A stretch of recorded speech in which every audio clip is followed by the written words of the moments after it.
Indian stock মার্কেটে একটি নতুন আইপিও আসছে, যেখানে একটি ইন্ডিয়ান লজিস্টিক্সের একটি এস্টাবলিশ কোম্পানি আর একটি 400 বছরের পুরনো ডাচ মাল্টিন্যাশনাল জায়ান্টের জয়েন্ট ভেঞ্চারে, যার নাম হলো এজিস ভোপ্যাক টার্মিনাল লিমিটেড। আপনারা অনেকেই হয়তো এই আইপিওর জন্য ওয়েট করে আছেন, কিন্তু প্রশ্ন হলো এই কোম্পানিটি সত্যি কতটা ভালো। আমি কোনো সেবি রেজিস্টার অ্যাডভাইজার নই, তাই এটি কোনো রেকমেন্ডেশন ভিডিও নয়। যদি আপনি এই কোম্পানি নিয়ে ডিটেলসে জানতে চান, তাহলে এই ভিডিওটি পুরোটি দেখুন। তারপর আপনি একটি ক্লিয়ার আইডিয়া পেয়ে যাবেন। আর ইনভেস্ট করার আগে নিজে অবশ্যই রিসার্চ করুন বা কোনো রেজিস্টার্ড অ্যাডভাইজারের কাছে পরামর্শ নিন। তো নমস্কার বন্ধুরা, ফিনোস্পেস চ্যানেলে আরও একটি নতুন ভিডিওতে আপনাদের স্বাগত জানাই। আশা করি আপনারা সবাই খুব ভালো আছেন ও সুস্থ আছেন। তো প্রথমে আমরা দেখব এই কোম্পানির ব্যাকগ্রাউন্ড নিয়ে। এজিস ভোপ্যাক টার্মিনাল লিমিটেড হলো এজিস লজিস্টিক আর রয়্যাল ভোপ্যাকের একটি জয়েন্ট ভেঞ্চার। এই এজিস লজিস্টিকের ব্যাপারে আমরা তো আশা করি সবাই জানি।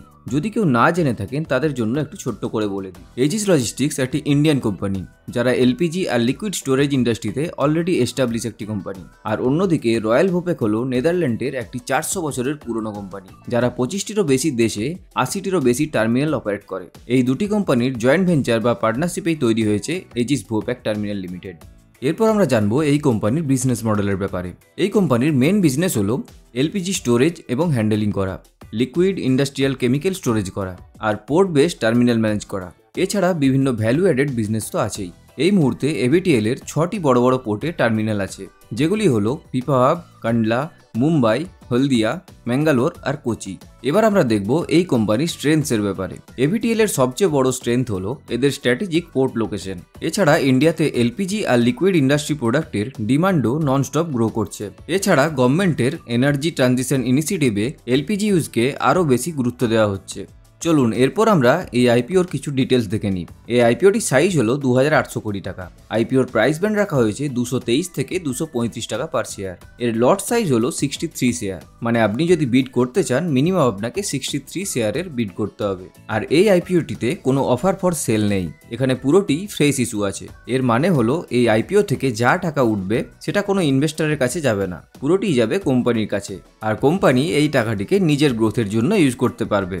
এরপর আমরা দেখব এই আইপিওর কিছু ইম্পর্টেন্ট ডেটের ব্যাপারে। আইপিওটি ওপেন হচ্ছে 26 মে, আইপিও ক্লোজ হবে 28 মে, আইপিওর অ্যালটমেন্ট ডেট হলো 29 মে, লিস্টিং ডেট হলো 2 জুন।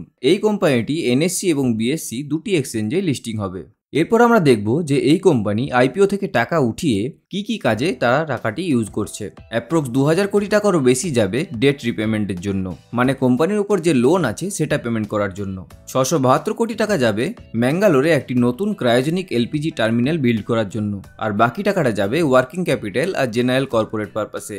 এটার মানে হলো কোম্পানি শুধু ডেট রিপেমেন্ট করতে চাইছে না, তার সাথে এক্সপেনশনও করছে।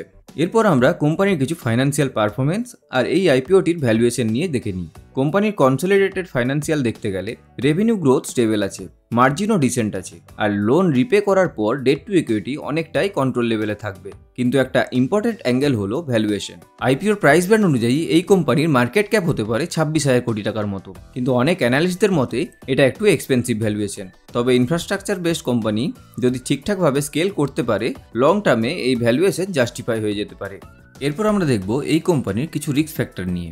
সব কোম্পানির মতোই এই কোম্পানিতেও কিছু রিস্ক ফ্যাক্টরস আছে। যেমন ধরুন এলপিজি আর কেমিক্যাল ইন্ডাস্ট্রি যথেষ্ট ভোলাটাইল হয়। Crude oil price, global supply chain আর জিওপলিটিক্যাল ফ্যাক্টরের উপর অনেকটাই ডিপেন্ড করে। তাছাড়া গভর্নমেন্টের বিভিন্ন পলিসি এই বিজনেসের উপর ডাইরেক্ট ইম্প্যাক্ট ফেলতে পারে। তবে খুব ভালো একটা সাইন হলো অ্যাঙ্কার ইনভেস্টররা এই কোম্পানির উপর যথেষ্ট ভরসা রেখেছে, কারণ HDFC mutual fund, Motilal Oswal mutual fund, Bandhan mutual fund, ICICI pru mutual fund আর নোমুরার মতো বড় প্লেয়াররা এখানে ইনভেস্ট করেছে। প্রায় 1260 কোটি টাকার অ্যাঙ্কার বুক অলরেডি ফুললি সাবস্ক্রাইব হয়ে গেছে। এটা দেখে বোঝা যায় যে ইনস্টিটিউশনগুলির এই কোম্পানির উপর যথেষ্ট ভরসা আছে। এই এজিস ভোপ্যাক টার্মিনাল লিমিটেডের আইপিও নিয়ে আপনার কি মনে হয় কমেন্ট করে অবশ্যই জানাবেন। আর এই ধরনের ভিডিও আরও দেখতে চাইলে চ্যানেলটি সাবস্ক্রাইব করে রাখুন। ভিডিওটি ভালো লেগে থাকলে লাইক দিতে পারেন, আর ভিডিওটি সবার সাথে শেয়ার করুন, যাতে আপনার ফ্রেন্ড আর ফ্যামিলিদের কাছেও এই ভিডিওটি পৌঁছে যায়। তো চলুন ভিডিওটি আজ এখানেই শেষ করছি। দেখা হচ্ছে পরের ভিডিওতে। ততদিন পর্যন্ত সুস্থ থাকুন, ভালো থাকুন।